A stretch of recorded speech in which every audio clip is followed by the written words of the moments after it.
हा बाबळीचा वृक्ष आहे। तर याच्या ज्या काही कोवळ्या शेंगा येतात तर त्यांचा संधिवातामध्ये खूप चांगला उपयोग होतो। पाव चमचा पावडर खडीसाखर आणि साजूक तुपाबरोबर घेतली की संधिवातामध्ये खूपच चांगला गुण येतो। सांध्यांच्या ठिकाणचा ठणका सूज कमी होते।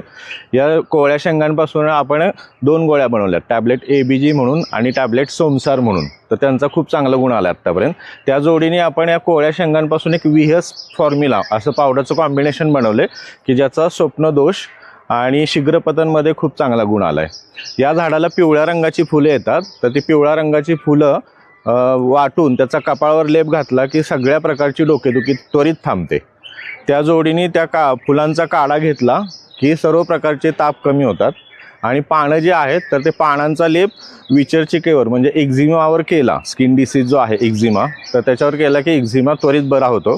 त्या जोडीने या झाडाचं जे काही साल आहे त्याचा आपण 20 ग्रॅम पावडर अर्धा लिटर पाण्यामध्ये उकळून जो काढा केला, त्या काढ्याने सीड्स बाथ घेतला तर मग फर्स्ट डिग्री प्रोलॅप्समध्ये त्याचा खूप चांगला गुण येतो। त्या जोडीने वारंवार जुलाब होणं, संडासवाटे रक्त पडणं, रक्तातिसार किंवा रक्ती आव जी म्हणतो तर बाबळीच्या काढ्याने लगेच बरी होते।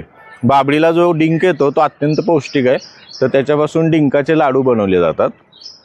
आणि ज्यांना वारंवार तोंड येतं तर त्या बाबळीच्या काड्यांनी गुळण्या केल्या की वारंवार जे काय तोंड येतं, हिरड्यातून जे काय रक्त येतं तर ते थांबतं।